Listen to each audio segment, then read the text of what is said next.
आजकल कॉमनली हम सुनते हैं कि लगभग हर एज ग्रुप में किडनी फेल हो गई है। किडनी फेल क्यों होती है और क्या होता है ये किडनी फेलियर? किडनी फेलियर इसका मतलब है किडनी काम करना बंद हो जाना।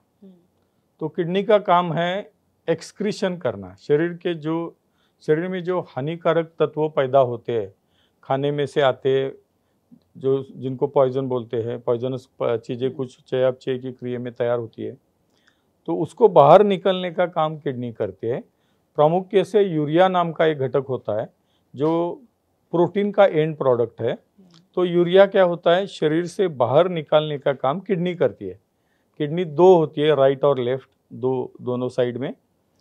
तो जब वो दोनों किडनियां काम करना, उसका काम हैम्पर होता है, कम होता है, किडनी को नुकसान होता है, तब वो दोनों किडनियां काम करना कम कर देती है और बाद में बंद कर देती है।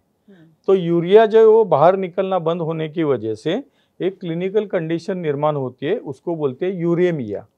उसमें शरीर में, खून में यूरिया की मात्रा बहुत ज़्यादा बढ़ती है, जिसको यूरेमिया ऐसा बोलते हैं।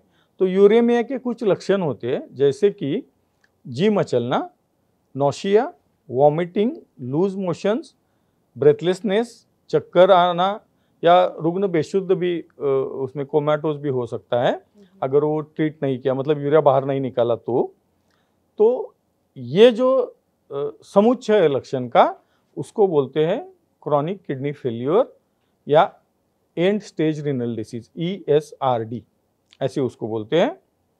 कन्वेंशनल ट्रीटमेंट में उसके लिए डायलिसिस करने की ज़रूरत पड़ती है यूरिया बाहर निकालने के लिए, जो हफ्ते में 2 बार या कभी कभार वो 3 बार करने के लिए सलाह दी जाती है।